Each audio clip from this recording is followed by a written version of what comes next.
Ayan. Come on, have a safe trip. Also known as Jeffrey Salonga. Si Miss G. Kinis, siya yung may tuturing ko na isa sa pinakatotoong naging kaibigan ko. She's one of the few people na, alam mo yung pinagkakatiwalaan ko talaga na nakakapagsabi ako sa kanya ng mga problems ko. Ang favorite nating dalawa. 1, 2, 3. Akala niyo hindi kami handa. One week namin. Oo. Energy. Si Bubay kasi, malawak mag-isip. Bilang kaibigan, walang panghuhusga sa katawan, hindi nanghuhusga ng kapwa. Medyo mahaba-haba pa ang aming biyahe ni Yari G. Ayan, so, buborlog muna kami. Very nice. I'll see you in Baguio. Let's have fun. See you there.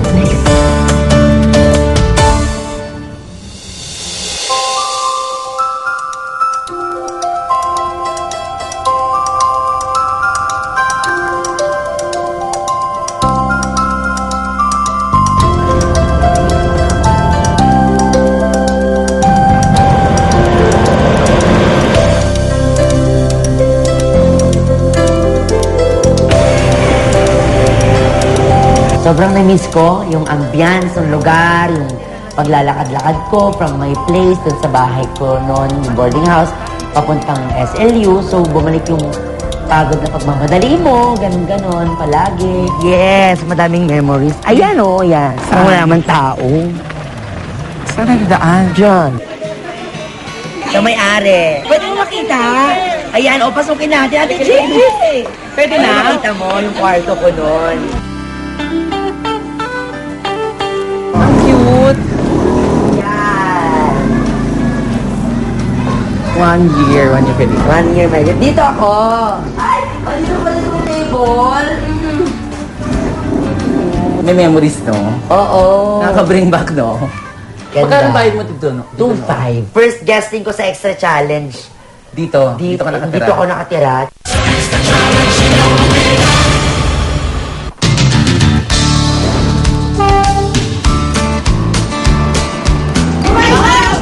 Pangarap ko to! Ayan. Para sa pangarap.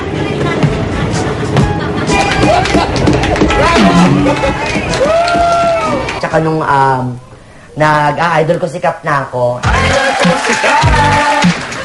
Yun nga, nakakampasaway. Kung may babagay man tong rinong to, walang iba kundi ako, di ba? Siya, di ba? Astig.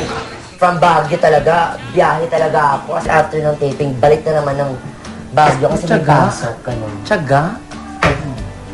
Tiyaga mo, Gusto girl. ko talaga siya eh. Gusto ko yung ano nun. Pinangarap mo talaga. Pinangarap ko niya. At Yung isa- buhay ko doon, masasabi ko yun yung nagturo sa akin kung paano maging independent. Ganito ako kaporsigido ngayon sa buhay na to work harder, soar higher. Kung gusto niya nga po ako yung taga-masahe niyo, baka yung taga-masahe. Di ba? Nakita ko kaagad yung confidence niya sa pag-perform. Enjoy na enjoy si Joey De Leon, alam ko eh, pag siya yung kasama sa eksena eh. Mabilis ang utak niya, nakaka-adlib. Magaling, timing. Pag pinanonood ko siya, sabi ko, hindi ako nagkamali na bigyan siya ng chance. Kita mo yung galing niya eh.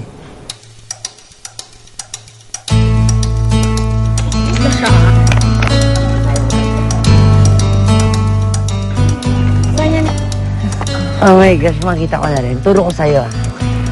Kung saan ka nag-wish. Ay, ang lahat ng pako.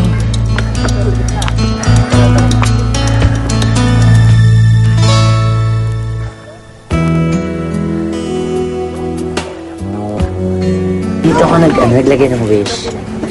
Sinulat mo? Sinulat ko, sana makapasok ko sa GMA. Tapos yun, natanggap ko. Tapos dito sa box na to. Ito. Para kuya. Yes! Tara na! Bloods! Oh my God! Ano ginagawa niyo dito? Lumabas ka dyan! Natawa kayo! Ano ba yan? Ano ba yan? Kala ko maniningin. Ayaw ko Akala ka naman hiningil. Madami utang. Ano ba yan? Si Ate Gimos. Yan. Yan. Match lang ah. Naglaw pa Oo, para kayong Facebook. Oh, Bakit Facebook? face na may book-book. Pusit? talaga. 4 years na nag-aral ako sa SLU. Parang sila naging family ko doon, ganon. Sila yung sabihan ko ng problema, whenever na nalulungkot ako, kaya may dumarating na mga dagok sa buhay. Sila rin yung nagpapasaya sa akin.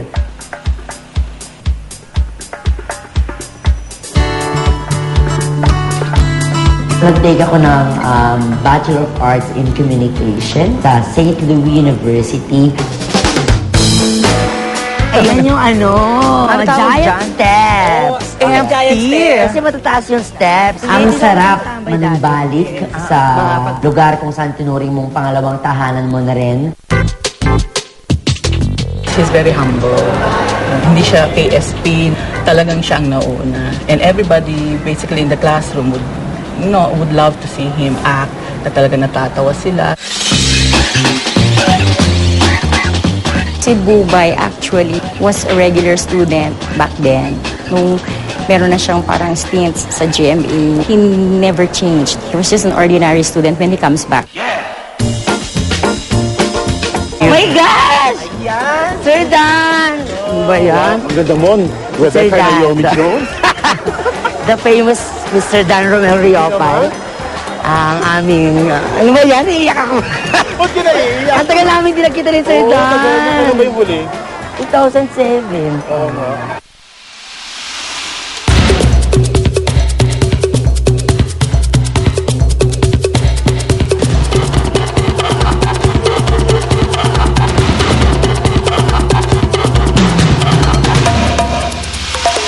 Si Bubay noon, unang major role niya sa isang big production, yung Lamang. Production namin noong 2003, I think, or 2004. Kumusta naman? Dati naalala ko yung mga worship sa amin, sir. Yung umiikot-ikot. Oo, tapos yung fire. Yeah. Walang maliit o malaking role sa teatro, di ba? Ayun pa, share ko pa. Super thankful ako kasi hindi ako nakasali sa Tangalang St. Louis. Hindi ako makakuha ng scholarship. Oh, naging scholar ka ba? Oo, Sir Dan. Nag-scholar B ako, di ba? Ay, oo pala. Ako yung runner. Ganun akong tao. Yung kontento ako kahit nasa backstage lang ako. Kahit sa entablado, kahit sa taping, kahit sa TV o sa pagpapatawa, para sa akin, walang maliit na role. Oportunidad yan. It's up to you kung paano mo ibibigay yung best mo.